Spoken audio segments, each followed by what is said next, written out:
रही थी। अवसर की समानता में हमने पढ़ा था कि शिक्षा के स्तर पे हमें अवसर की समानता दी जा रही है।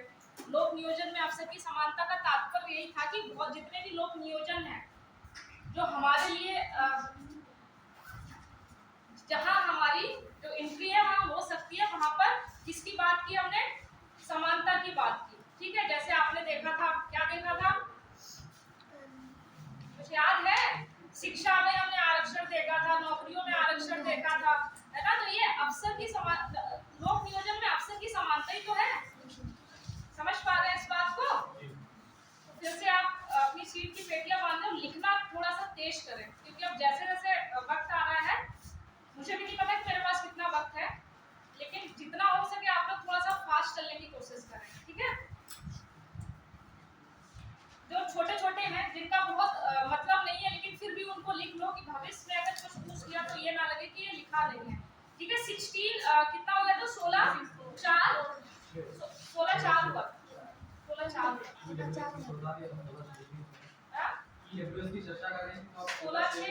16 6 हो गया।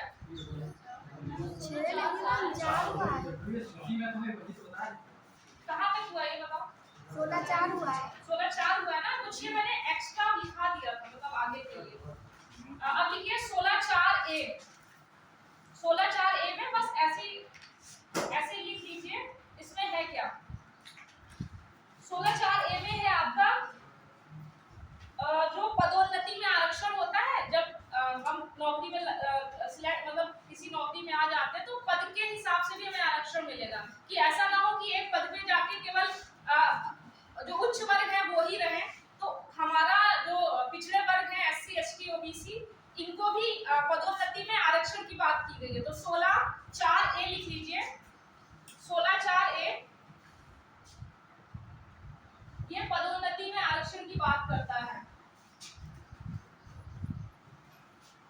अब आप देख सकते हैं कि आपको लोक नियोजन में समानता देने के लिए किस किस हद तक आपको, मतलब हर एक जगह आपको समानता दी जा रही है, ठीक है ना?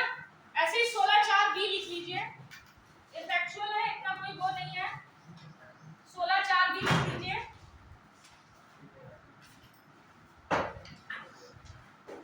Backlog seat, backlog seat, backlog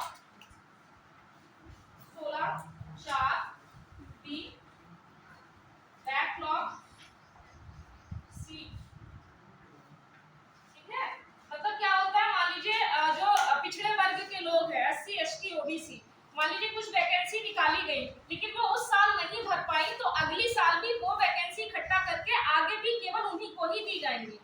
समझ पा रहे हैं? ऐसा नहीं कि वो जनरल वालों को दे दी जाएंगी। अगर SC ST OBC की अगर जगहें हैं और वो अगर नहीं भर पाई और वो खाली रह गई हैं, तो उनको इकट्ठा करके आगे भी केवल इन्हीं लोगों के लिए आरक्षित है वो सीटें। ऐसा नहीं कि आप इन सीटों को कहीं और जोड़ देंगे, बस इतना सा मतलब है इसका। ठीक है, जैसे कभी कभी आप देखते हैं ना कि बैकलॉग सीट पे उसका चयन हुआ है, मतलब पहले जो भर नहीं पाई थी, बाद में उन्हीं के लिए ही लाई गई है वो सीटें। ठीक ना? लिखिए फिर 16 4 भी बैकलॉग सीट। इसे 81वें संविधान संशोधन, इसे 81वें संविधान संशोधन 2000 द्वारा जोड़ा गया,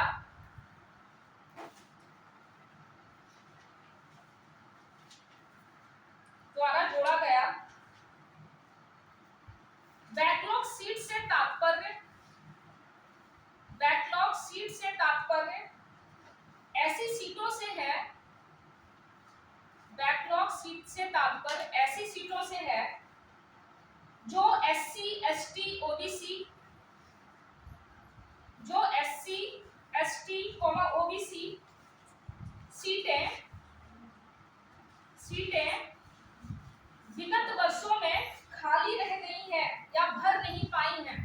विगत वर्षों में यानी पिछले वर्षों में भर नहीं पाई हैं या खाली रह गई हैं, तो उन्हें इकट्ठा करके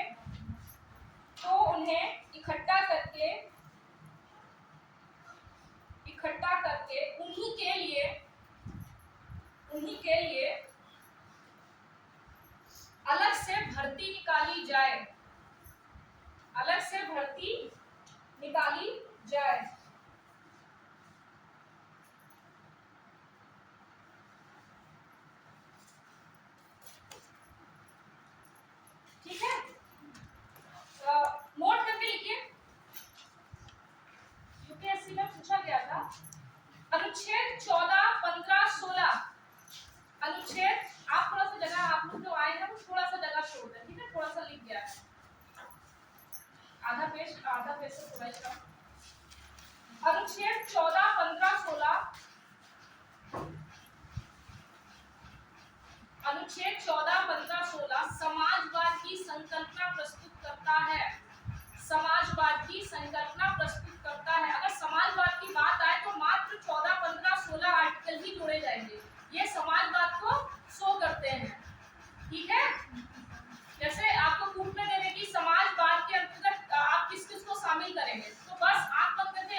जिसके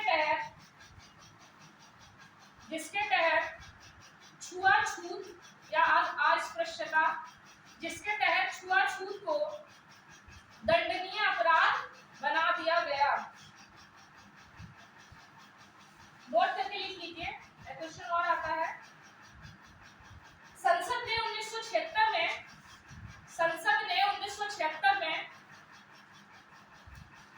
अस्पृश्यता अधिनियम 1955 का नाम बदलकर संसद ने 1976 में अस्पृश्यता अधिनियम 1955 का नाम बदलकर सिविल अधिकार अधिनियम 1955 कर दिया। 1955 कर दिया। नोट करके लिखिए, अनुच्छेद 17 पूर्ण अधिकार है। अनुच्छेद 17 पूर्ण अधिकार है।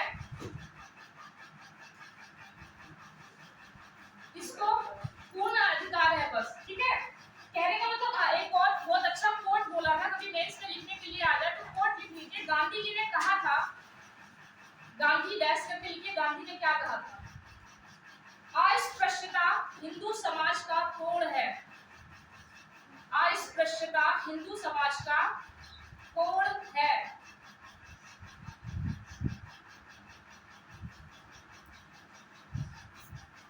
आपसे अगर ऐसे क्वेश्चन आ रहे कि अस्पृश्यता को लागू करने मतलब को खत्म करने के लिए आप क्या क्या करेंगे, आप अच्छा किसी ने, जैसे मैंने देखा भी था, कहते हैं मैंने सुना जरूर था कि गांव में क्या होता था, जो मलमूत्र होता था वो पहले उसको कंधे पे रख के जो भी लोग हुआ करते थे वो ले जाते थे। ये आपको तो पता होगा ना, आप लोग याद है नहीं है? तो इतना वैसे क्यों रिएक्ट कर रहे हैं, ऐसा लग रहा है मैं कुछ नई बात कर रही हूँ, है ना? तो वो चीज बहुत खराब थी, क्योंकि जैसे अभी भी हम बहुत से मुद्दे देखते हैं कि जैसे सिविल लाइंस की साफ सफाई करते हुए जो मजदूर हैं उनकी डेथ हो जाती है, उनके पास अभी भी क्या नहीं है, इक्विपमेंट नहीं है जिसके थ्रू वो उसको उनकी सुरक्षा को ध्यान रखते हुए वो उसकी साफ सफाई कर सके। कहीं ना कहीं आज भी हम उनको उन्हीं नजर से देखते हैं, भले हमने कितने भी नियम कायदे कानून बना लिए। भारत के ऐसे बहुत से गांव हैं, मतलब है ही, भले मतलब इससे पहले एक दो बार मैंने न्यूज़ पढ़ी थी, वहां पे आज भी ऐसी चीजें होती हैं। आप कल्पना कीजिए कि ऐसा कोई व्यक्ति, आप हम स्वयं कोई मान लीजिए, मैं अपने आप को मान लूं कि मुझे अगर ये काम करना पड़े और मैं अगर ये काम करती हूँ और समाज में मुझे देख के लोग क्या कहेंगे, दूरी हटेंगे या नहीं हटेंगे? तो हमारी समाज की व्यवस्था इतनी अच्छी नहीं थी उस समय, इसलिए समय समय पे नियम कायदे कानून बनाए गए। अगर आपसे मैं ये पूछ रही हूँ कि आप छुआछूत को खत्म करना चाहेंगे तो कैसे करेंगे? कानून तो है, उसके अलावा आप क्या कर सकते हैं? ये सोचना थोड़ा सा इसको वाइड कर दीजिए ताकि मेंस में आप अच्छा लिख सके। मेंस में आपके पास सोचने का वक्त नहीं होता। मैं ये बार बार कहती हूँ कि इसकी प्रैक्टिस आप लोग अभी से कर लीजिए, आपका तो फटाक से उत्तर आना चाहिए।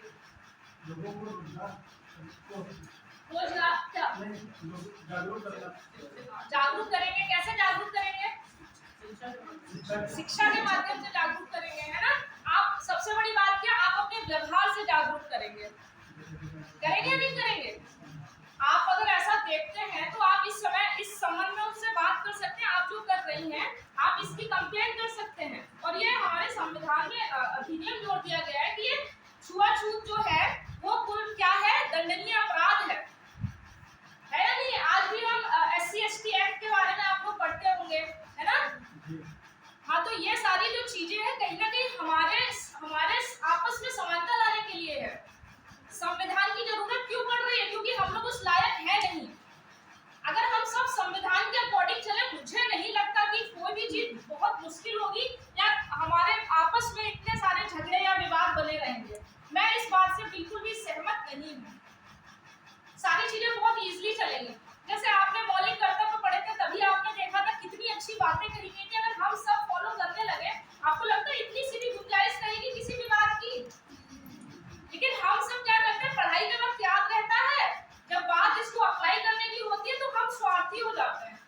मनुष्य का स्वभाव बहुत खराब होता है कि वो स्वार्थी बहुत होता है। आप अपने मामले में आप कितना भी कहें कि मैं बहुत समाज सेवी या ये हूँ, लेकिन जब आपके स्वार्थ की बात आएगी तो आप सबसे पहले अपना सोचेंगे। तो जहां ये अलर्टनेस आ गई कि नहीं, ये मैं अपना स्वार्थ ज्यादा सोच रहा हूँ, जबकि दूसरे का स्वार्थ कभी-कभी ज्यादा जरूरी हो जाता है हमारे लिए। ऐसे कितने ही मुद्दे होंगे कि आपने कभी सोचा है कि शायद दूसरे का स्वार्थ हमारे स्वार्थ से ज्यादा इंपॉर्टेंट है, लेकिन आपने हमेशा 100% प्रायोरिटी किसको दी होगी? अपने स्वार्थ। तो जब भी ऐसा लगे कि इतना स्वार्थी होना ठीक नहीं है, कुछ मुद्दों में स्वार्थी होना बहुत अच्छी बात है, ठीक है। ऐसे एक आपको एक घटना बता रही हूँ। उस समय दक्षिण की घटना थी। एक लड़का था, उसका आईएएस का इंटरव्यू लगा हुआ था। उसका उसी दिन इंटरव्यू था। उसने एक हाथी को बहुत घायल अवस्था में पाया था। अब वो ये तय करना उसका मुश्किल हो गया कि मैं पहले हाथी की जान बचाऊं या मैं अपना इंटरव्यू दूं। भाई, इंटरव्यू का मतलब है कि एक रोल नंबर होने से आपका सब कुछ बदल जाता है, लेकिन उसने सारी चीजों को साइड करते हुए उसने अपना इंटरव्यू छोड़ दिया और उस हाथी की जान बचाई। नेक्स्ट टाइम उसने फिर से अप्लाई किया, फिर वो इंटरव्यू के लिए कॉल आया और उसने इस घटना का जिक्र भी किया था। उसको बहुत एप्रिशिएट किया गया था। तो ये बात हमेशा याद रखना, आप अगर कुछ भी कर रहे हैं तो आपके साथ गलत नहीं हो सकता, देर हो सकती है पर अंधेर नहीं हो सकती है। तो मैं ये नहीं कह रही कि आप लोग अपना एग्जाम छोड़ दे। अब तो जैसे दक्षिण का ऐसा था कि वो चाहते तो वहाँ ऐसी व्यवस्थाएं नहीं थी, चाहते तो किसी ना किसी को रोक के वो जा सकते, वो अलग मुद्दा है। लेकिन ऐसी सिचुएशन थी कि आपको अपना सोचना है या किसी सामने वाले का, तो वो बहुत अलग बात होती है कि जब अपना इतना बड़ा स्वार्थ छोड़ के किसी और के बारे में सोचते हैं। और जिस दिन आप ये सोचने लग गए तो आप दुनिया के सबसे बेहतरीन व्यक्ति हैं। आपको अंदर से पॉजिटिव वाइब्स आएंगे कि नहीं, I am a good person. वो आपके चेहरे से दिखेगा, आपकी बातों से दिखेगा, ठीक है। ठीक है, चलिए। अच्छा, ये जो मैंने आर्टिकल 17 बताया है, ये पूर्ण रूप से क्या है? ये पूर्ण अधिकार है। मतलब इसको खत्म नहीं किया जा सकता। मतलब पूर्ण अधिकार का मतलब है कि इसमें प्रतिबंध नहीं लगाया जा सकता। ऐसा नहीं कि 1955 जो अधिनियम है उसको प्रतिबंधित कर दो, छुआछूत को फिर से फैला दो। बाकी कोई भी अधिकार पूर्ण अधिकार नहीं है, सिर्फ आर्टिकल 17 जो है वो पूर्ण अधिकार है। समझ पा रहे हैं? पूर्ण अधिकार का मतलब इसमें प्रतिबंध नहीं लगाया जा सकता। इस अधिनियम में ये नहीं कह सकते कि इस अधिनियम को, इस आर्टिकल को हम प्रतिबंधित करते हैं, छुआछूत को फैलाओ। तो आपको अगर इस बात को नोट, मैंने स्पेशली लिखा है, यूपीएससी में इसी तरीके से पूछता है कि ये पूर्ण अधिकार है। सारे मौलिक अधिकारों में अगर कोई पूर्ण अधिकार है तो वो आर्टिकल 17 है। ठीक, नेक्स्ट लिखिए आर्टिकल 18, उपाधियों का अंत। राज्य, खास लिखिए, राज्य, सेना और विद्या के अलावा कोई उपाधि प्रदान नहीं करेगा। राज्य, सेना और विद्या के अलावा कोई अन्य उपाधि प्रदान नहीं करेगा। नेक्स्ट पॉइंट इसी में, कोई भारतीय नागरिक विदेशों से उपाधि नहीं ले सकता। कोई भारतीय नागरिक विदेशों से उपाधि नहीं ले सकता। नेक्स्ट इसमें लिखिए पॉइंट, कोई विदेशी व्यक्ति जो भारत में लाभ या विश्वास के पद पर है, लाभ या विश्वास, बात एक ही है, के पद पर है, तो वह राष्ट्रपति की अनुमति से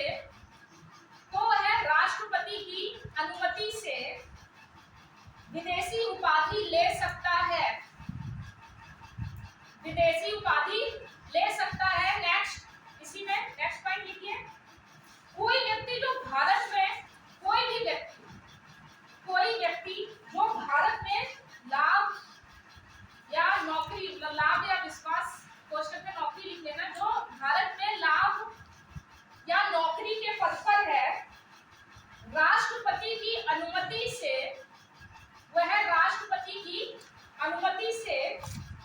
कोई भेंट,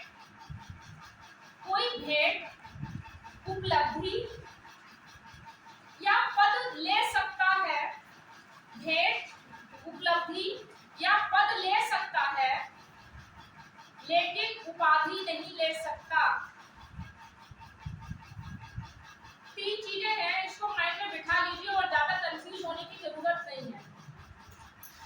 भारतीय नागरिक है तो वो किसी भी हालत में विदेशी उपाधि ले ही नहीं सकता।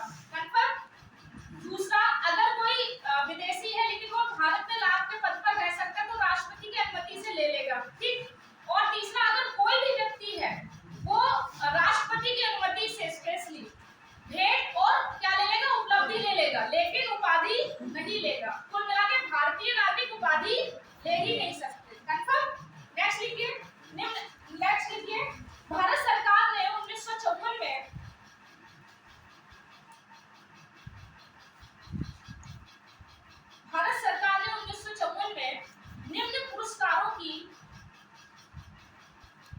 निम्न पुरस्कार देना प्रारंभ किया। पहला भारत रत्न, दूसरा भारत रत्न लिखिए, दूसरा पद्म विभूषण, तीसरा पद्म भूषण, चौथा पद्म श्री। पहला भारत रत्न, उसके बाद पद्म विभूषण, फिर पद्म भूषण, फिर पद्म श्री।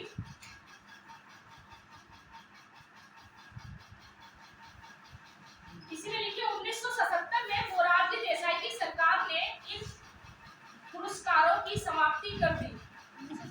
1977 में, 54 में स्टार्ट हुआ, 77 में मोरारजी देसाई की सरकार आई तो उन्होंने इन पुरस्कारों की समाप्ति कर दी कि ये पुरस्कार नहीं दिए जाएंगे। देखिए 1977 में मोरारजी देसाई की सरकार ने इन्हें प्रदान करना समाप्त कर दिया, लेकिन 1980 में इंदिरा गांधी सरकार ने इन्हें पुनः प्रदान करना प्रारंभ किया।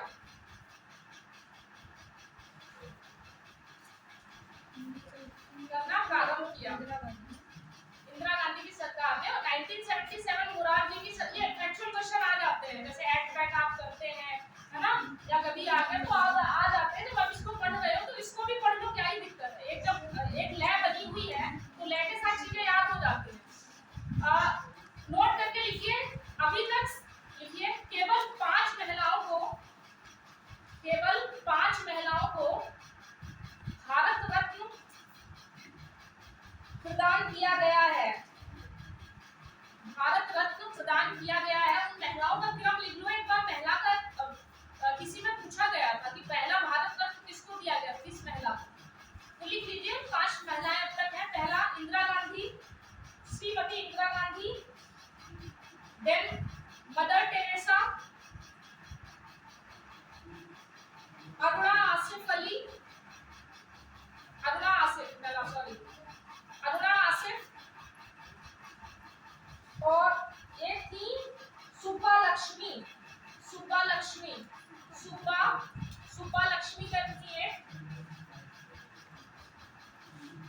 21 प्राण एवं दैहिक स्वतंत्रता,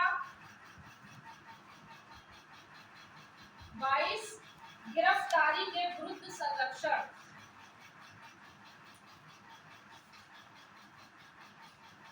ठीक, अब आर्टिकल 19 डाल लीजिए, इसमें थोड़ा सा डिटेल में देखते हैं। अनुच्छेद 19, अनुच्छेद 19 विचार एवं अभिव्यक्ति की स्वतंत्रता जो है, इसी के नीचे लिखिए, पॉइंट वाइज लिखिएगा। इसमें 19 में क्या क्या आता है, कंफ्यूज ना हो। पहले तो ये केवल भारतीयों को प्राप्त है, पहला पॉइंट यह केवल भारतीयों को प्राप्त है।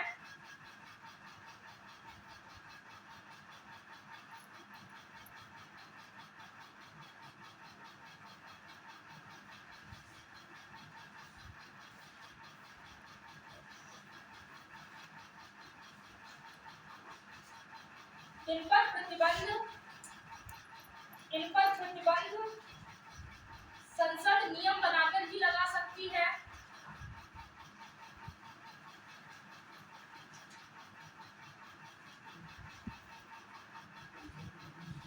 ठीक है, अब इसमें 19(1)(a) करके लिखिए। 19(1)(a) ये क्या कहता है,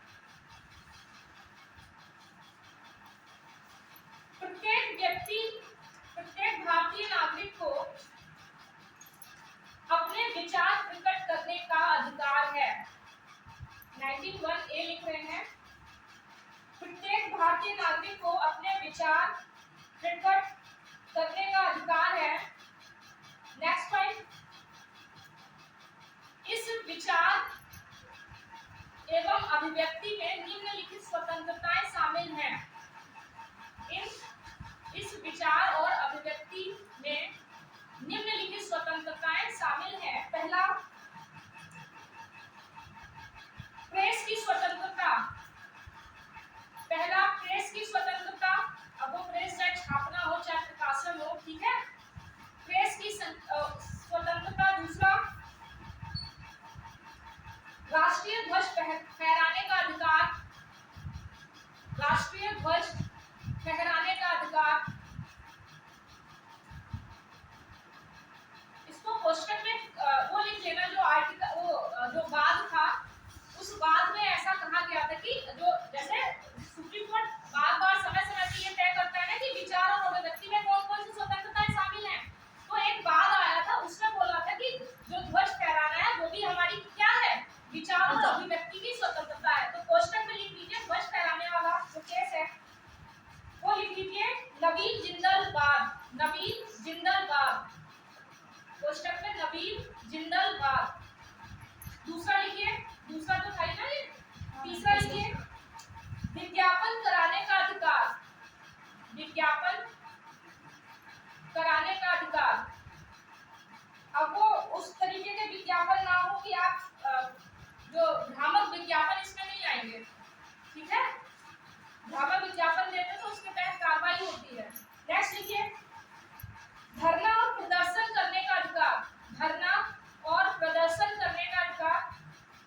कोष्टक में लिख लीजिएगा कामेश्वर सिंह मामला या कामेश्वर सिंह वाद। कामेश्वर सिंह वाद,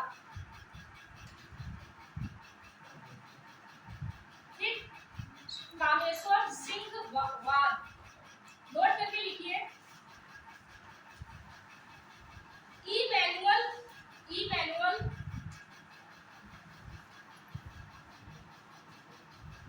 वाद में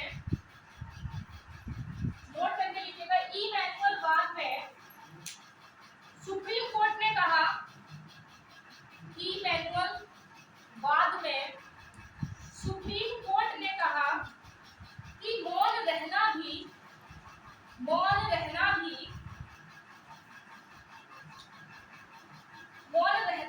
अपने विचारों की अभिव्यक्ति करना है।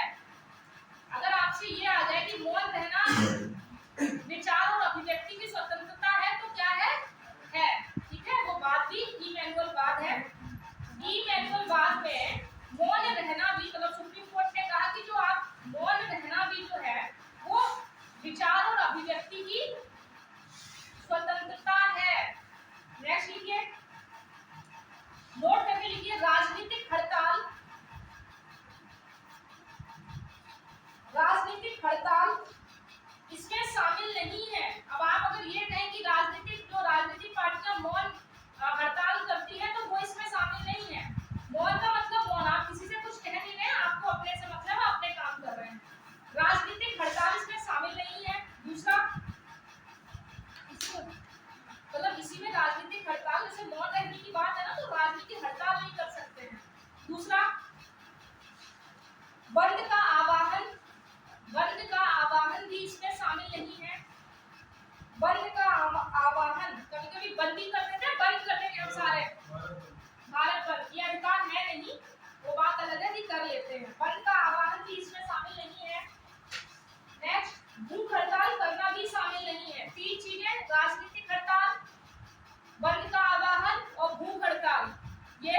ये शामिल नहीं है।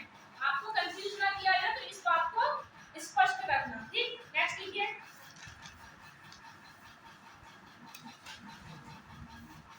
19(1)(b), 19(1)(b) मतलब 19 एक बी, 19 का एक का बी, वो लिखिए फास्ट। सभा और सम्मेलन का अधिकार, सभा और सम्मेलन का अधिकार, सभा और सम्मेलन का अधिकार। देखिए भारतीय नागरिक, पूरे भारतीय नागरिक पूरे भारत में, भारतीय नागरिक पूरे भारत में कहीं भी शांतिपूर्वक बिना हथियारों के, इसको अंडरलाइन कर लेना, शांतिपूर्वक और बिना हथियारों के सभा व सम्मेलन कर सकते हैं, सभा और सम्मेलन कर सकते हैं। ठीक है, इस सम्मेलन में जुलूस निकालने का अधिकार भी है। जो समय समय पे जुलूस निकलते हैं वो हमारी विचार और अभिव्यक्ति का पार्ट है 91(b) के तहत। ठीक, इसके तहत जुलूस निकालने का अधिकार भी शामिल है।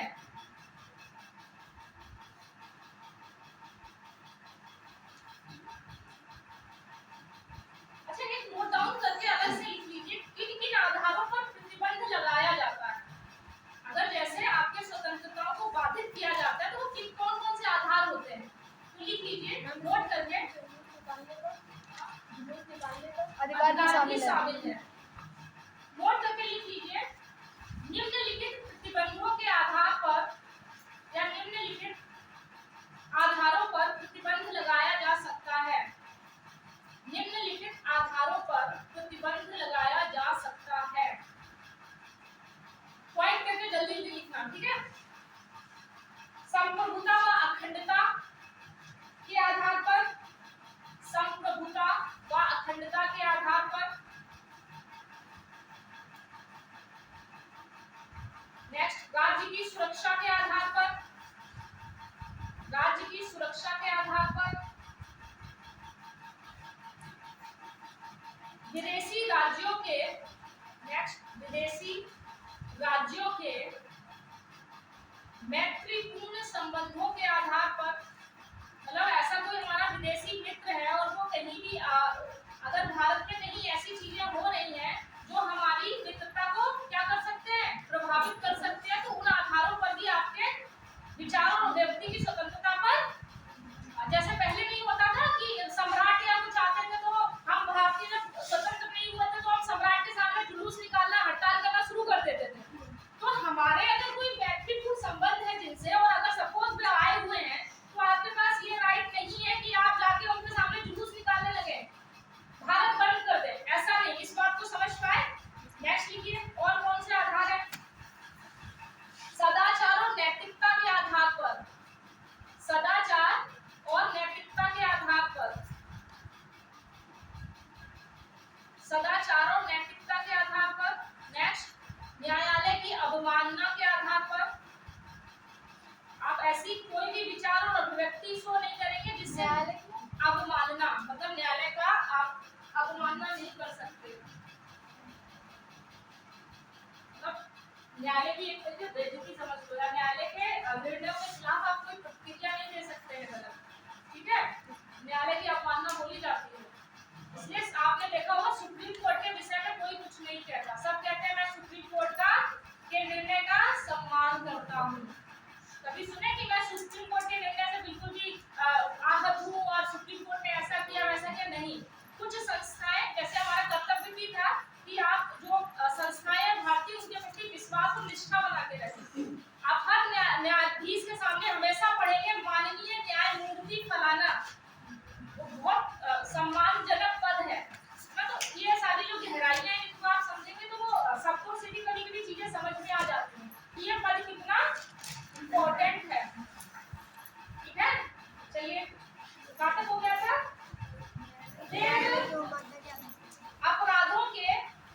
उद्दीपन के आधार पर, मतलब ऐसा कुछ ना करें जिससे अपराधों को बल मिले, अपराधों के बढ़ने के आधार पर। ठीक, इसको कोष्टक में बंद करो। ये चीजें हमेशा माइंड में रहनी कि इन्हीं आधारों पर आपका प्रतिबंध लगेगा अगर लगेगा तो। ठीक, नेक्स्ट लिखिए। अब 91C पे आ जाइए। 19, ठीक है, ये क्वेश्चन को बंद करिए, अलग बात होगी कि आपको ये भी पता हो कि किन किन आधारों पर आपके अधिकारों पर प्रतिबंध लगाए जा सकते हैं। नेक्स्ट लिखिए 19(1)C, 19(1)C।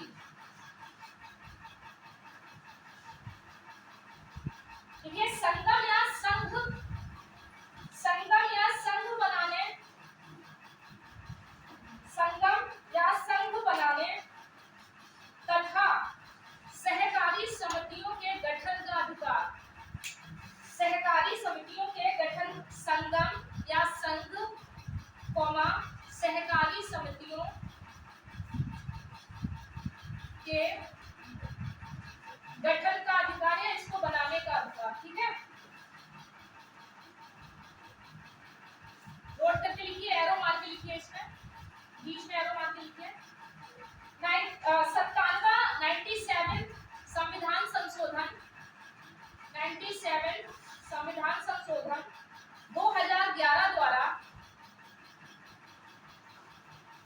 2011 द्वारा इस अनुच्छेद में संशोधन करके, इस अनुच्छेद में संशोधन करके सहकारी समिति के गठन का अधिकार प्रदान किया गया। सहकारी समिति के गठन का अधिकार प्रदान किया गया। पहले केवल संघ और सम्मेलन का अधिकार था, सॉरी संगम या संघ का था। उसके बाद 97/2011 द्वारा सहकारी समिति के गठन का भी अधिकार 19(1)C में जोड़ दिया गया। सहकारी समितियां समझते हैं, जैसे गांव के लेवल में छोटे छोटे समूह आपस में मिलके सहकारी समिति बना लेते हैं, है ना, जैसे स्वयं सहायता समूह होते हैं, वही आगे चल के सहकारी समितियां बन जाती हैं। सहकारी समितियां गांव के लेवल पे होती है, जमीनी स्तर पे चीजों को लागू करने के लिए। कोई सहकारी समिति याद है अभी तक आपको? अपने गांव में है कोई आपके? तो देखा करो, गांव में जो भी हो रहा है ना वो संविधान के अकॉर्डिंग हो रहा है। कभी कभी होता है दूध, मतलब दुग्ध सहकारी समिति करके, ऐसे होती है कि नहीं होती है?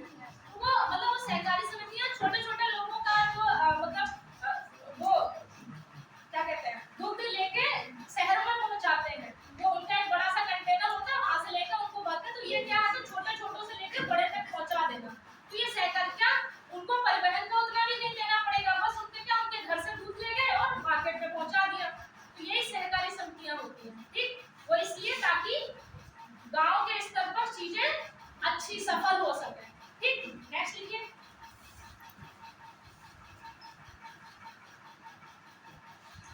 नोट करके लिखिए, सेना, सेना व वैश्या, सेना व वैश्या संघ नहीं बना सकते।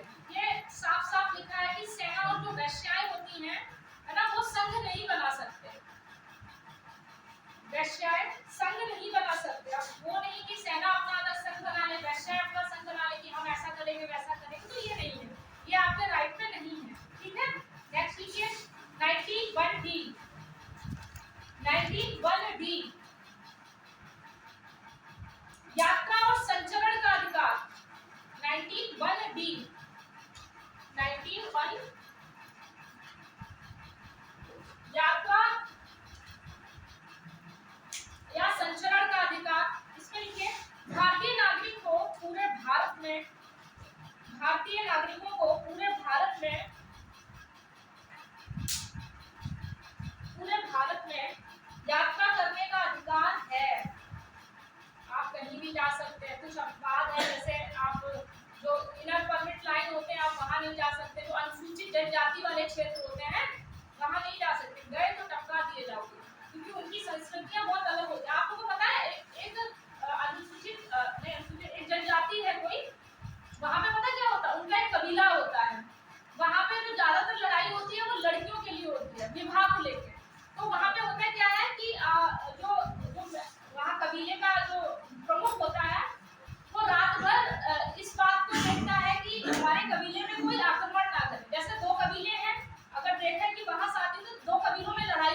दूसरा स्कूल। तो ऐसे चलता है उनका प्रोसेस। ये नहीं है कि पहले मुझे लगता था कि मार देते होंगे फिर बैठ के खून पीते होंगे, नहीं, फिर मार देने जाना कहाँ से लाएंगे। तो वो क्या करते हैं कि उनका जो भी हथियार होता होगा तो उसको गर्दन की तरफ से थोड़ा सा करके वहां से खून भर लेते हैं, फिर उसका अट्टी पट्टी बांध के उसको रिकवर होने देते हैं 1-1.5 महीना, दोबारा उसकी बात। उन्हें भी नहीं पता चलता हो क्या गया, बस चक्कर कराते होंगे तो रेस्ट करते होंगे। तो जनजातियों में इसीलिए नहीं जाने देते। एक पत्रकार था, वो चुपके से जनजातियों, जैसे पत्रकार का रहता है कि वो ज्यादा से ज्यादा चीजें दिखाए ताकि उसको पब्लिसिटी मिले, तो ऐसे ही पत्रकार था, वो जनजातियों को उसमें प्रवेश कर गया था। दूसरे दिन वो पेड़ पे टंगा हुआ मिला। जनजाति इस मैटर में बिल्कुल भी आप पे और हम पे भरोसा नहीं करते, इसलिए उनकी जनजातीय समितियां होती हैं, वो हमारी और उनसे बातचीत होती है, सरकार की तो बातचीत करती है, उनके जो प्रमुखों की समितियां होती हैं उनसे होती हैं। आप कभी जनजातीय क्षेत्र जा ही नहीं पाएंगे। थोड़ी बहुत मतलब 1% होगी जनजाति जो थोड़ा बहुत हमसे वो करने लगे। आप ये वाली जनजातियां ना सोचो जो ये संथाल और ये गोंड है, ये नहीं, जो भयंकर जनजातियां है ना, जब आप देखेंगे दक्षिण में या पूर्वोत्तर में, हाँ दक्षिण में भी है, पूर्वोत्तर में तो स्पेशली है। वैसे तो जनजातियों के लिए हमारे बहुत सारे एरियाज है, महाराष्ट्र हो गया, एमपी हो गया, हर जगह जनजातियां, अंडमान हो गया, लेकिन जो सबसे भयंकर है वो पूर्वोत्तर और स्पेशली द्वीप में। तो आप कभी जैसे जनजातियों के बारे में देखना हो, उनको पढ़ना हो तो डालना, आपको जनजातियों की विशेषताओं के बारे में पता चलेगा। हमसे देखने में बहुत अलग रहते हैं। ठीक, नेक्स्ट लिखिए 91E निवास का स्थान, निवास का अधिकार, निवास का अधिकार।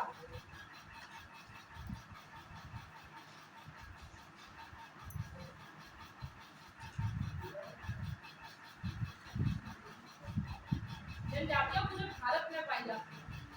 तमिलनाडु की जनजाति याद है? नहीं याद है, पढ़ोगे तो पूरे भारत में जनजाति है। ठीक है, इसका नाम है टोडा जनजाति, तमिलनाडु की। और भी हैं, ये स्पेशली एग्जाम में आई है इसलिए, तो ऐसा नहीं कि केवल पूर्वोत्तर में पाई जाती, हर जगह जनजातियां हैं। आपके सीतापुर में नहीं पता मुझे, आप देख लीजिएगा। ठीक है, 91D, D for dog, D बोला है, E बोला है, E बोला है। निवास का अधिकार, भारतीय नागरिक पूरे भारत में, भारतीय नागरिक पूरे भारत में कहीं भी निवास कर सकते हैं।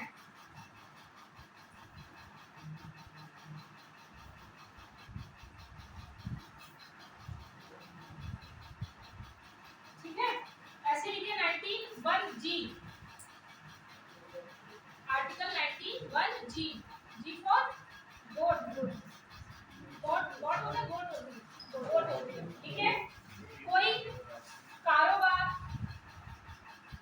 या व्यापार का अधिकार, या साफ लिखिए व्यापार का अधिकार, कारोबार या व्यापार का अधिकार। तो इसमें भी वही बात है कि आपको पूरे भारत में कहीं भी है, कुछ अपवाद है वो इतना वो नहीं है, जनजातियों वाले ही हैं। फिर लिखिए जैसे ये है कि मान लो क्या कहते हैं, जैसे बहुत से धाम है या कुछ पवित्र स्थान है ना, तो वहां पे आप ये कारोबार नहीं कर सकते, वहां पे कुछ प्रतिबंध लगाए जा सकते हैं। जैसे एक प्रतिबंध था नैतिकता को देखते हुए प्रतिबंध लगा सकते हैं। तो आप कभी कभी ये सुनते होंगे कि इतने किलोमीटर के एरिया में मांस की बिक्री नहीं होगी, सुनते हैं? अभी तो बीच में बहुत हुआ था ना, ये इतने वृंदावन मथुरा वाले एरिया में उन्होंने मना कर दिया था, तो वो नैतिकता को देखते हुए लगाए जा सकते हैं। ठीक है, तो ये भी एक तरीके से आपका प्रतिबंध है। लिखिए फिर आर्टिकल 20, आर्टिकल 20 दोष सिद्धि के विरुद्ध अधिकार, दो आर्टिकल 20 दोष सिद्धि के विरुद्ध अधिकार। ठीक है, ठीक है, इसमें निम्नलिखित अधिकार प्राप्त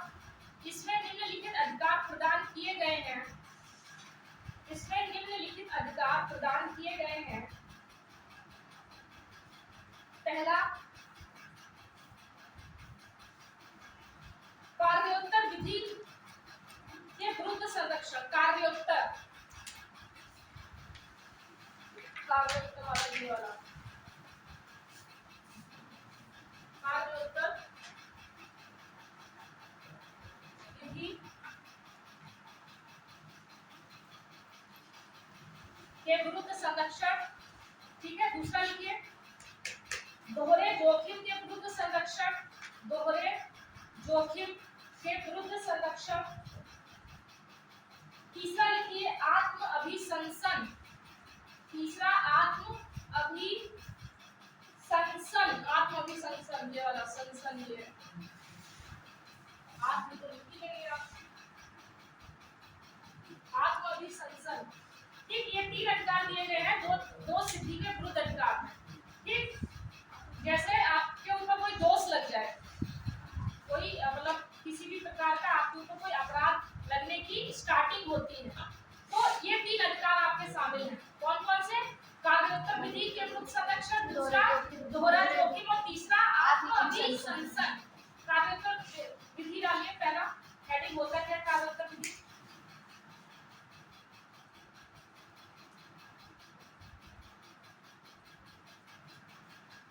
यह ऐसे कार्यों को अपराध घोषित करती है। यह ऐसे कार्यों को अपराध घोषित करती है जो करते समय अपराध थे अथवा नहीं थे। जो करते समय अपराध थे अथवा नहीं थे।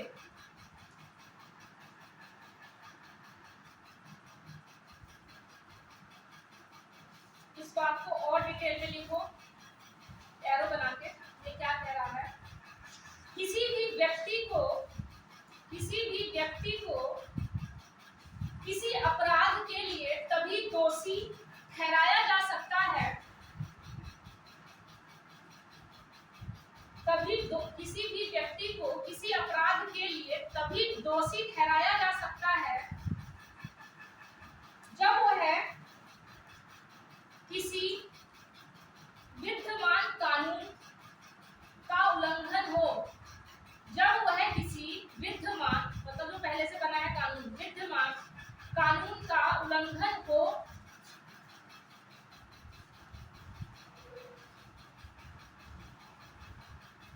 ठीक है, मतलब क्या हुआ? कार्योत्तर विधि का मतलब ये है कि अगर कोई कानून नहीं बनाया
व्यक्ति को एक ही अपराध के लिए, किसी भी व्यक्ति को एक ही अपराध के लिए एक बार से अधिक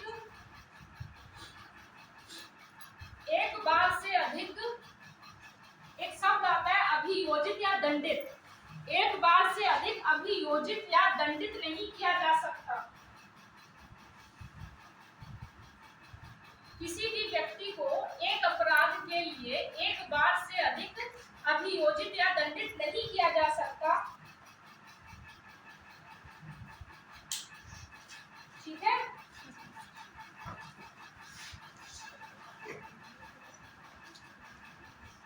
मतलब आपको अगर एक बात के लिए सजा मिल चुकी है तो ऐसा नहीं कि दोबारा से कहे अच्छा आपने ऐसा किया तो चलो अंदर, नहीं।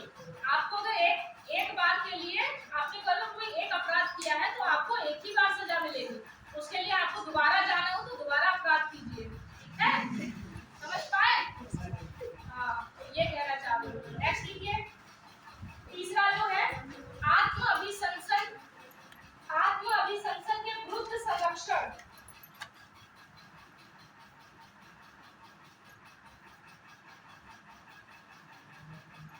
ठीक है, आत्म अभिशंसन के विरुद्ध संरक्षण, ये क्या क्या है इसके नीचे पॉइंट करके लिखिए। मतलब स्वयं के विरुद्ध साक्ष्य देने के लिए बाध्य नहीं किया जाएगा।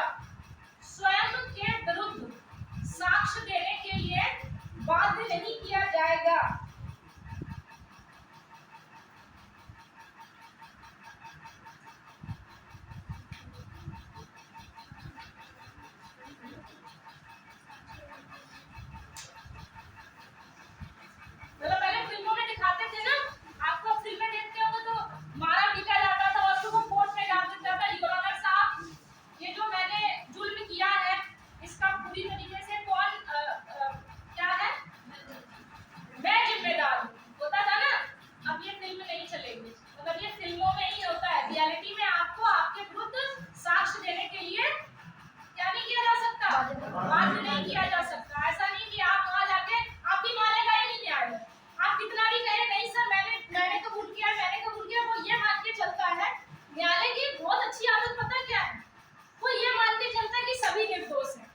शायद भारत में ये कॉन्सेप्ट है कि भारत के न्यायाधीश हैं वो इस बात को मानते हैं कि भारत में जितने भी लोग हैं वो सभी निर्दोष हैं।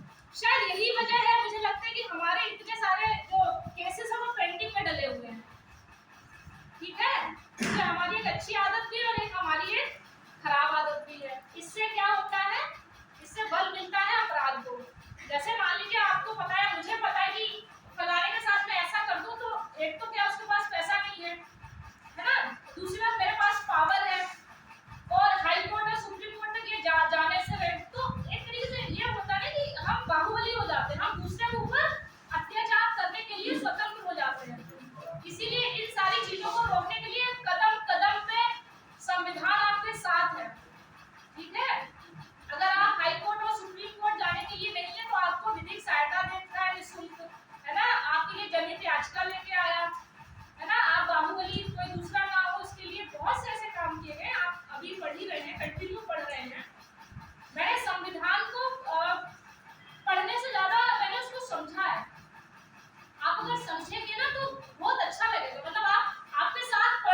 पैसा कुछ भी नहीं रहा, हाँ? पैसा कुछ भी नहीं रहा। आपको लगता है बेस पे साफ क्वेश्चन होता है। इंटरव्यू में अभी कुछ लोगों से क्वेश्चन पूछा गया था, आप पुलिस की छवि को कैसे बदलेंगे? जो नहीं करते थे उनको मुश्किल होगी। ये बातें हैं, ये सब बातें हैं। आप जमीन से नहीं जुड़े हैं। आप या तो इस बात को बिल्कुल नकार रहे हैं, आप किसी भी बात को बिल्कुल नकार नहीं सकते। आपको फ्लेक्सिबल होना चाहिए। अगर कोई बात है तो सीधी सी बात है, आप आंकड़े पढ़िए, है ना? आप इस पूरे क्लास की मैं बात कर रही हूँ, आप कितनी लड़कियां जो कर पाएंगी, क्योंकि हमारा ऐसा समाज नहीं है और ये सच है। आप चाहे इस बात को माने चाहे ना माने। गांव में भी है, शहरों में भी जो बच्चे जाते हैं वो भी लड़कियां बहुत ज्यादा सहज नहीं है। हर जगह है, ये गांव शहर थोड़ा सा अंतर हो सकता है, पर अभी भी ऐसा है। क्योंकि एक तो पुलिस प्रशासन में अभी महिलाओं की उपस्थिति इतनी नहीं है, उस उपस्थिति को हालांकि बढ़ाया जा रहा है। मुझे ऐसा लगता है कि सबसे ज्यादा प्रशिक्षित होने की जरूरत है तो पुलिस प्रशासन को। नहीं, उनका प्रशिक्षण दिया जाए। जैसे हमारे पास इतने देशों के साथ हमारे संबंध है। आप जैसे दिल्ली सरकार की शिक्षा व्यवस्था आप देख रहे हैं कि उन्होंने सरकारी स्कूलों की वो चेंज कर दी। कैसे पता है? वहाँ उन्होंने अपने टीचरों को एक साल के लिए बाहर भेजा था प्रशिक्षण लेने के लिए। जब हम काम करेंगे तो होगा। आप आंख बंद करके कह दे नहीं ऐसा नहीं है, ये तो साफ होगा कि आप मानना ही नहीं चाहते। आपको मानना पड़ेगा क्योंकि ये सच्चाई है, और आप नहीं मानना चाहते तो आप अपने मतलब नहीं मानना तो इसमें क्या जा रहा है, कुछ नहीं जा रहा है। लेकिन जो बात है उसको समझेंगे तो शायद संवेदनशीलता आपकी दिखेगी। अगर कोई लड़की अपराध करती तो लड़की पुलिस आती, उसमें जेंट्स कहाँ हो जाए? क्या कह रहे हैं? अगर कोई लड़की अपराध करती तो फिर लड़की पुलिस आती। आपको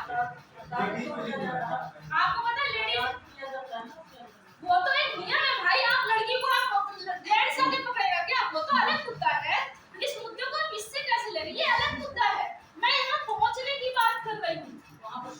ऐसे तो लड़कियों के आपको पता है महिलाएं सबसे ज्यादा प्रताड़ित करती हैं, इतना जान लेना। आप एक तो पुलिस में ये जो गाली गलौज का सिस्टम ये बहुत खराब है। पुलिस वालों को बहुत सब्र होना चाहिए कि सर मैं आपकी क्या, जिस दिन सारे पुलिस वाले आपसे पूछे सर मैं आपकी क्या मदद कर सकता हूँ, देखो कैसे भी नजरिया बदलेगा। प्राइवेट सेक्टर में आप एक बात देखते हो, हमेशा जब भी बात करेंगे सर या मैम करके करेंगे या नहीं करेंगे। लेकिन हम लोग क्या होता है ना, हम लोग स्थान के हिसाब से जज बहुत करते हैं। अगर कोई गांव वाला है तो बताओ गाली देके बात करेगा पुलिस वाला। अगर कोई लड़की है तो बताओ उसको फटकार के बाहर घर भेज दे। मैं अपने दोस्त का केस बता रही हूँ कि उसका एक केस हुआ था, उसमें जो महिला दरोगा थी, ये व्यक्तिगत अनुभव है, मैं हवा में कोई बातें नहीं बोल रही। तो जो महिला दरोगा थी उसने 1000 बार उसने कोशिश की कि 1000 बार उसने समझाया कि रफा दफा कर लो, जबकि वहाँ रफा दफा का कोई मतलब ही नहीं था, कोई मतलब नहीं। तो पुलिस प्रशासन को ऐसे भ्रष्ट नहीं कहा जाता है। क्वेश्चन ये आता है कि पुलिस प्रशासन की छवि को सुधारने के लिए आप क्या करेंगे? तो आप वहाँ इंटरव्यू जाके कह देना नहीं सर ऐसा है ही नहीं, तो आपको तुरंत बाहर का रास्ता दिखा देंगे। आप बुरा मत मानिएगा। अगर आपको बहुत अच्छा अपने अंदर बदलाव लाना है ना तो चीजों को बहुत एक प्रतिक्रिया भी झेलना सीखें। हमेशा अच्छा सुनने की आदत जीवन में कभी मत डालो। अगर हर व्यक्ति आपकी अच्छाई कर रहा है ना तो वो बहुत अच्छा नहीं है। अच्छा दोस्त, अच्छा जीवन साथी वो होता है जो आपकी कमियों को भी पता है। ठीक है, अच्छा किसको नहीं अच्छा, मुझे अच्छा लगता है कोई अच्छा करे, फायदा क्या उसका। तो मैं इस बात को कह रही हूँ कि जो मुद्दे हैं पुलिस प्रशासन है वो अभी बहुत अच्छा नहीं है, उसमें बहुत सुधार की जरूरत है। पता नहीं कितने लोग इस बात से, अच्छा कितने लोग सहमत हैं इस बात से? तो फिर ये क्यों कहा जाता है कि महिला पुरुषों से कंधे से कंधा मिला के चल रही है? पुरुषों से कंधा मिलाकर चल रही कितने परसेंट है आप बताइए? क्यों महिला सशक्तिकरण की बात आ रही है? ये गलत मुद्दे हैं ना, ये मतलब कंधे से कंधा मिला के एक तरीके होता है कि हम मोटिवेट करते हैं किसी को। महिला सशक्तिकरण की बात क्यों आती है? क्यों आपने महिलाओं को पिछड़े वर्ग में रखा है? सच बात होगी तभी तो रखे हैं। अच्छा कितने सहमत हैं कि मेरी बात से कितने सहमत हैं? हाथ खड़े करो। आप लड़कियों को लगता है कि ऐसा नहीं है? और ये कौन सी सहमति वाला केस है? कौन सी सहमति है? आप सही बोल रहे हैं। तो मतलब ऐसा है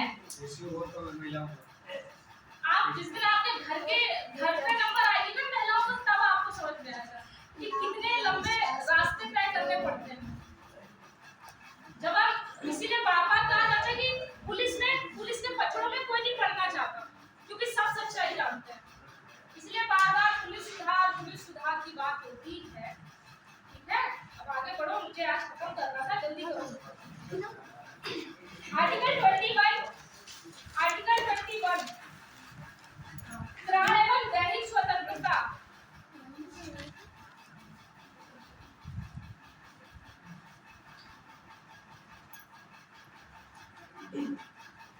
किसी भी व्यक्ति को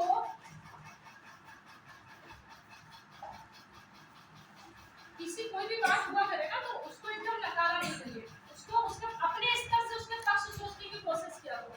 इसको पता क्या कहते हैं? इसको कहते हैं पूर्वाग्रह में ग्रह से कहीं ना कहीं मतलब प्रभावित है कि हम ये मानना ही नहीं चाहते। तो आप सोचिए, अगर आप ऐसा कह रहे हैं तो आप सोचिए प्रशासन में जाएंगे तो आप किसी बात को जो आपको लगता है सही है, तो आप उस बात से इधर उधर होंगे ही।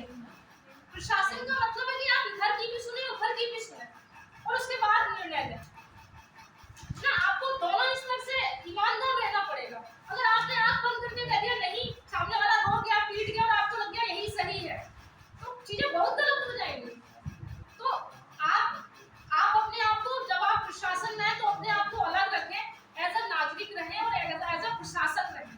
ठीक है, इसमें कोई बुरा और वो मानने वाली बात नहीं है, आपके लिए ही मैं कह रही हूँ कि किसी चीज को एकदम नकार देने का मतलब है कि आपने उम्मीदें या संभावनाएं खत्म कर दी किसी की। आपने सब कुछ कीजिए, आपने घर में यही बोल दिया कि ऐसा कुछ नहीं, आप सब लड़कियां कदम से कदम बढ़ा के आगे बढ़ गई हैं, तो कहीं ना कहीं आप उसमें पानी नहीं करना चाहते, क्योंकि आप मान के बैठे कि सब कुछ सही है। मानते हैं कि नहीं? अगर मैं ये सोच रही हूँ कि सब कुछ सही है, तो मैं फिर क्यों कदम उठाऊंगी? जब आपके मन में ये बात है कि नहीं, अभी भी लड़कियां पीछे हैं, महिलाएं कमजोर हैं, दिव्यांगजन जो भी हैं, पिछड़े वर्ग है वो कमजोर है, तो आप उनके लिए कदम उठाएंगे, आप अलर्ट रहेंगे उनकी बातों को सुनने के लिए। तो ये संवेदनशीलता को बरकरार रखिए, किसी भी चीज को ऐसे ही नहीं नकार दीजिए। ठीक है, चलिए 21 लिखिए। किसी भी व्यक्ति को उसके प्राण और दैहिक स्वतंत्रता से, उसके प्राण एवं दैहिक स्वतंत्रता से विधि द्वारा स्थापित प्रक्रिया द्वारा ही वंचित किया जा सकता है। विधि द्वारा स्थापित प्रक्रिया से ही वंचित किया जा सकता है। ठीक, दो चीजें हैं, एक विधि द्वारा स्थापित प्रक्रिया और एक है सम्यक विधि। ये दोनों अलग अलग चीजें हैं, तो इसको समझ लो। हेडिंग डालो, विधि द्वारा स्थापित प्रक्रिया होती क्या है।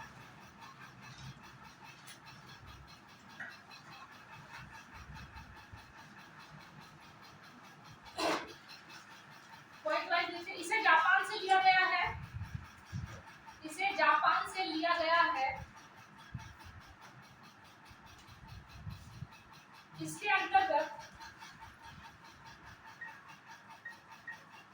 अंतर्गत कानून का पालन, इसके अंतर्गत कानून का पालन और उसे लागू करने के तरीके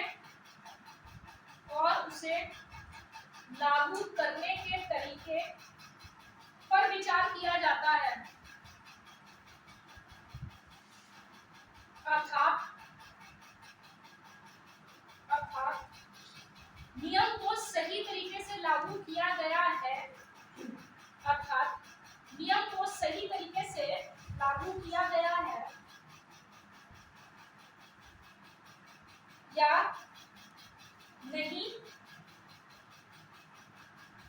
नहीं, ठीक है। इसमें के नीचे लिखिए, तो दूसरा लिखिए सम्यक विधि प्रक्रिया। सम्यक विधि, विधि द्वारा स्थापित प्रक्रिया ये अलग शब्द, और सम्यक विधि प्रक्रिया क्या है वो लिख लीजिए।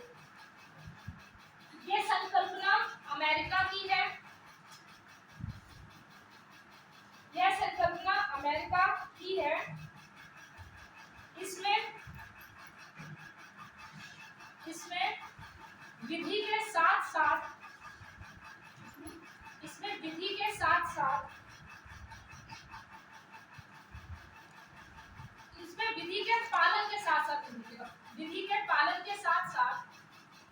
विधि की तर्कसंगतता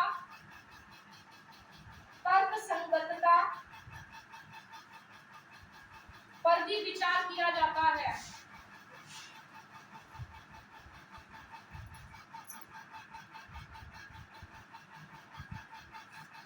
मतलब विधि द्वारा स्थापित प्रक्रिया क्या है कि कोई लॉ है, कोई कानून है, कोई विधि है, वो कैसे एक प्रोसेस या एक नियम कायदे कानून के हिसाब से लागू की गई है या नहीं की गई है।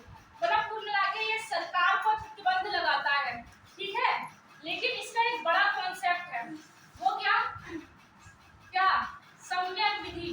सम्यक विधि का मतलब है कि लागू करने से पहले जो कानून बन रहा है, कानून वो भी तर्कपूर्ण तरीके से बनाया गया है या नहीं गया है। ये नहीं केवल यहाँ जो विधि द्वारा स्थापित प्रक्रिया उसमें केवल लागू करने पर ध्यान दिया जाएगा, मतलब कार्यपालिका पर ध्यान दिया जाएगा। और जो विधि सम्यक विधि जो है उसमें वो ये भी देखेंगे कि जो कानून है वो किसी तर्क के हिसाब से बनाया गया है या नहीं बनाया गया है। समझ पा रहे हैं? तो ये कार्यपालिका लागू करने के साथ साथ कानून बनाने की जो स्थिति है वो तर्कपूर्ण है या नहीं है उस पर भी ध्यान दिया गया है।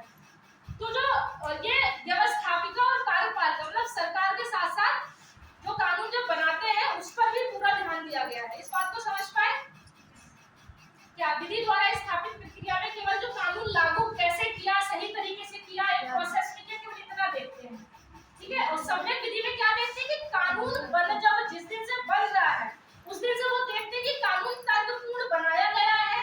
ऐसा तो नहीं है कि किसी परंपरा या धर्म या किसी को देखते हुए बना दिया गया है।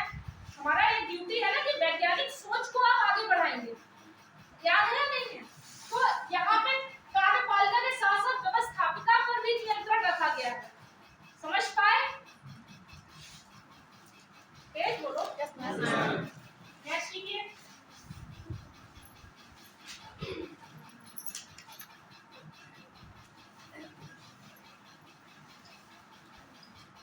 अच्छा इस बार आपका लिखना हो तो कंफ्यूज हो जाओगे, अंतर डाल के लिखो ऐसे। विधि द्वारा स्थापित प्रक्रिया और इधर सम्यक, ये इंपॉर्टेंट है, ये शब्दावली इंपॉर्टेंट है। उधर लिखिए विधि द्वारा स्थापित प्रक्रिया, उधर सम्यक विधि प्रक्रिया, सम्यक विधि प्रक्रिया।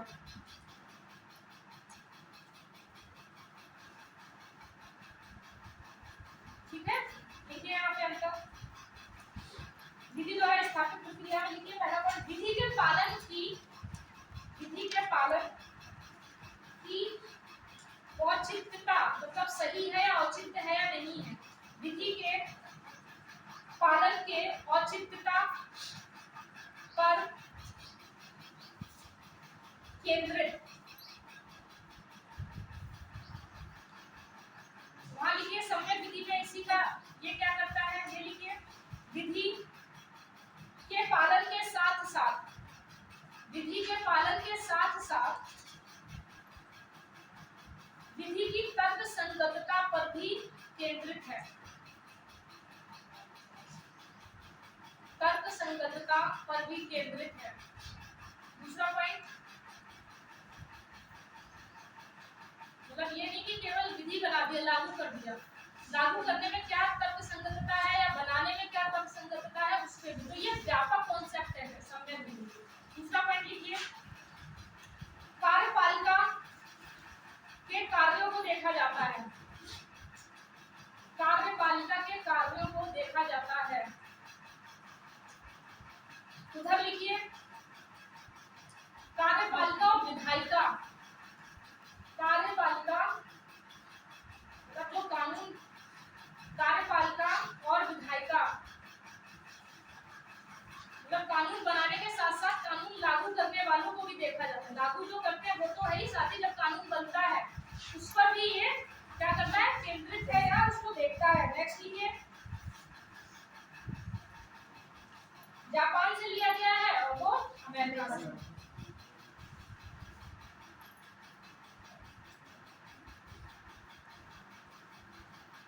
इसमें लिखिए विधि द्वारा स्थापित कर लिखिए, ये नैसर्गिक न्याय को नहीं देखता, ये नैसर्गिक न्याय को नहीं देखता।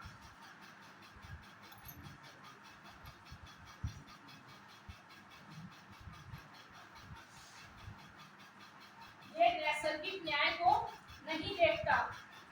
उत्तर लिखिए, यह नैसर्गिक न्याय को देखता है, देखा जाता है। मतलब जो प्राकृतिक न्याय है, कभी कभी हम नैतिकता के बेस पे भी ऐसा, भाई तर्कपूर्ण बात आई हो, कोई नैतिकता की बात आई, तो अगर आप नैतिकता की बात कर रहे हैं तो तर्कपूर्ण ही तो होगी, होगी या नहीं होगी? तो वो क्या कहते हैं, आपने कानून बना दिया, उसको लागू कर दिया, फिर चाहे नैसर्गिक न्याय हो या ना हो, उससे उसे मतलब नहीं। ऐसा कानून है तो है। तो ये कौन सा रवैया हो गया? एकदम कठोर रवैया हो गया। तो जो सम्यक है वो लचीला रवैया है। वो ये देखता है कि इसमें कोई नैतिक मुद्दा तो नहीं है, या कोई ऐसी बात तो नहीं है जिसको भी ध्यान दिया जा सकता है, ताकि किसी के साथ अन्याय ना हो। इसमें अन्याय होने के चांसेस हैं, लेकिन उसमें नहीं है। ठीक है, नेक्स्ट लिखिए।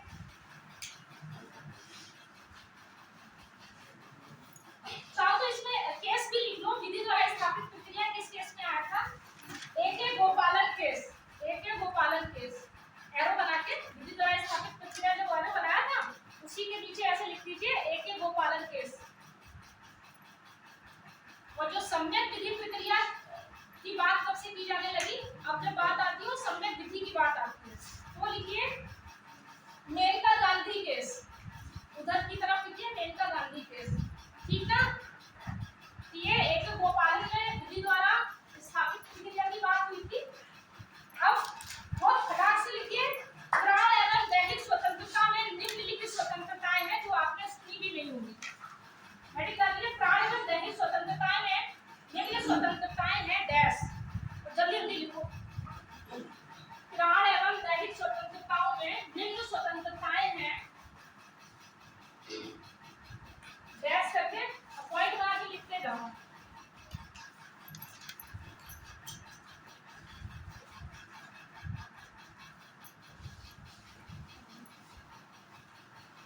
ठीक है, अब क्या क्या है प्राण एवं दैहिक स्वतंत्रता, वो ऐसे करके लिखते जाना।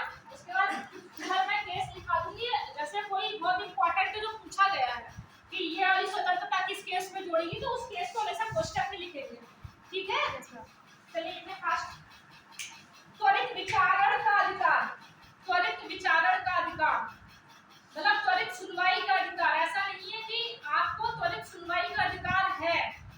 ठीक है, नेक्स्ट लिखिए, गरीबों को निःशुल्क विधिक सहायता का अधिकार। गरीबों को निःशुल्क विधिक सहायता का अधिकार। नेक्स्ट लिखिए, क्षतिपूर्ति पाने का अधिकार। क्षतिपूर्ति पाने का अधिकार। मानहानि का जब दावा लगता है उसमें क्षतिपूर्ति की तो बात होती है कि हमारा जो मान है उसका हानि हुई है, तो वो ये आपका राइट है। नेक्स्ट लिखिए, पर्यावरण संरक्षण का अधिकार। आपका राइट है पर्यावरण संरक्षण। अगर कोई कूड़ा जला रहा है तो आप उसको मना कर सकते हैं कि वो आपके अधिकारों का प्रतिबंधित कर रहा है, उनका हनन कर रहा है। कूड़ा जलाना गलत होता है, इससे जो गैसेस है वो एनवायरनमेंट में मिलके और हमारी पृथ्वी को गर्म करती हैं। ठीक है, इसलिए कहा जाता है कूड़ा नहीं जलाना चाहिए, लेकिन हो रहा है, कोई जानते नहीं। तो ये केस लिख लीजिए जिसमें पर्यावरण संरक्षण अधिकार दिया गया था, वो लिखिए एमसी मेहतावाद। एमसी मेहतावाद। एमसी मेहतावाद। नेक्स्ट लिखिए, विवाह करने का अधिकार। आपका राइट है शादी करने का। विवाह करने का अधिकार। बाद लिखिए लता, लतावाद।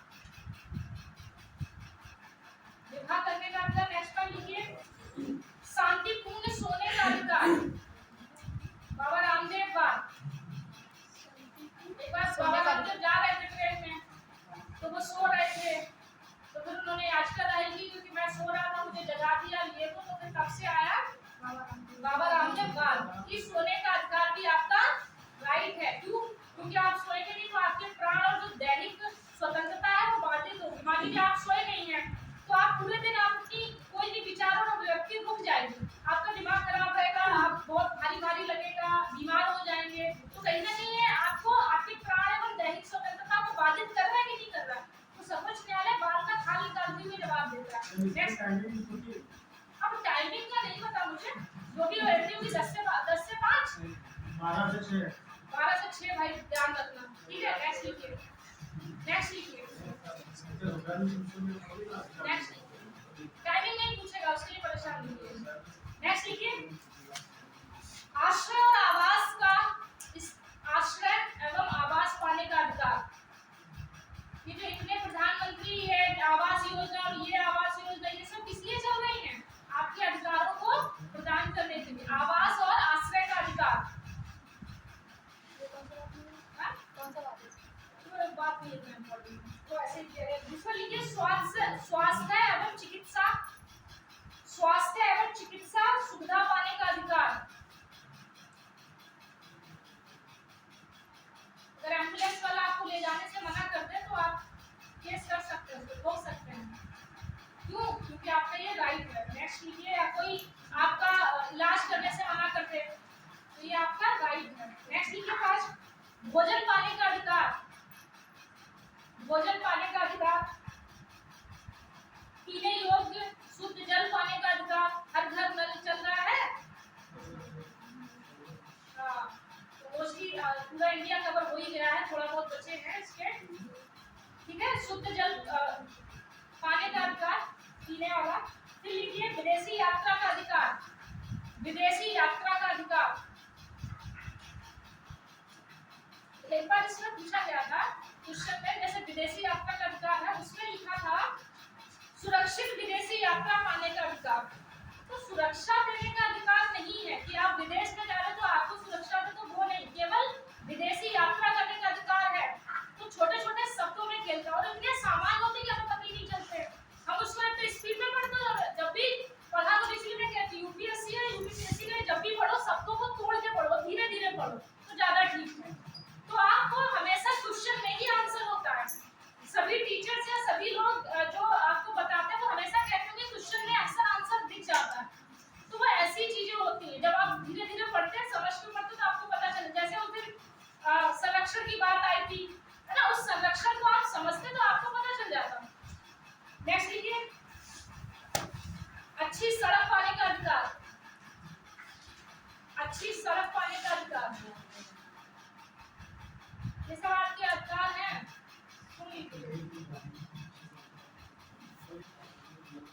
सार्वजनिक स्थलों पर, सार्वजनिक स्थलों पर धूम्रपान के निषेध का अधिकार। जहां लिखा रहता है धूम्रपान निषेध, वो आपके राइट के लिए लिखा रहता है। कभी भी बस या कहीं आप जा रहे हैं और कोई धूम्रपान कर रहा है तो आप रोक सकते हैं। मैं अक्सर रोक देती हूँ, स्पेशली वो सिगरेट और ये सब वाले होते हैं, मुझे बिल्कुल बर्दाश्त नहीं होती, ठीक है। नेक्स्ट लिखिए, स्पेशली सार्वजनिक स्थलों पे अब ये नहीं कि कोई अपने फोकस में बैठा और पीला, आप उससे कहो लगे क्या पीला है, ये हमारे चारों का वायलेंस है, हाथ से देखा आपको पढ़ी नहीं यहाँ से। तो सार्वजनिक स्थल बस हो गया है ना, या कुछ ऐसे स्थल होते हैं जो सार्वजनिक रह जाते हैं, ऑफिसेस हो गए, ये सारी चीजें तो बहुत समझ लेना। कभी कभी हम अधिकारों के लिए इतने जागरूक हो जाते हैं, लगता अभी लड़ते जाते हैं। जल्दी आ गई बात, अच्छा टाइम हो गया। नेक्स्ट लिखिए, फास्ट, एकांत कारावास के विरुद्ध संरक्षण, एकांत कारावास के विरुद्ध संरक्षण।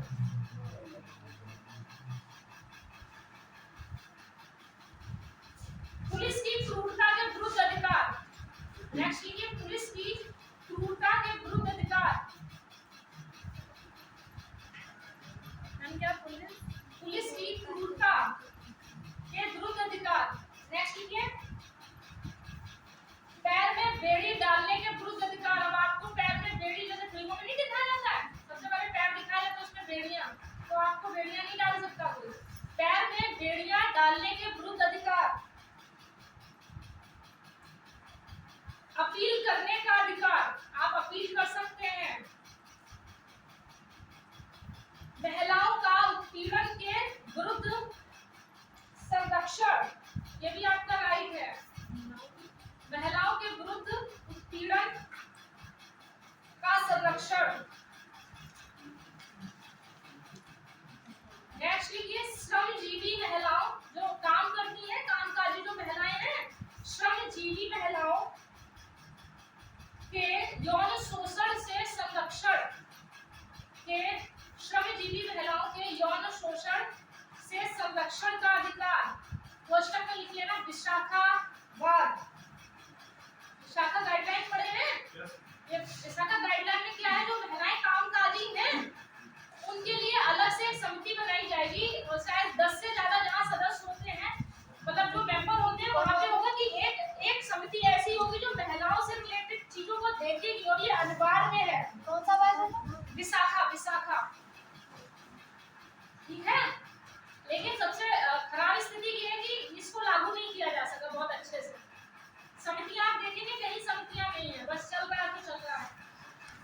नेक्स्ट लिखिए, ध्वनि प्रदूषण की सीमा निर्धारित करना। ध्वनि प्रदूषण की सीमा निर्धारित करने का अधिकार, अधिकारों की बात हो रही है। सामाजिक अन्याय से सुरक्षा।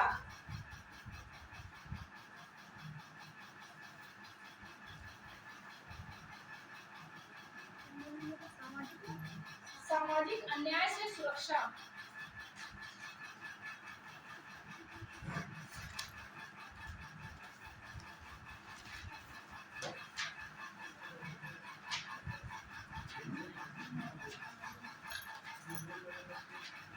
कल आधे घंटे में अब ये खत्म हो जाएगा, ठीक है।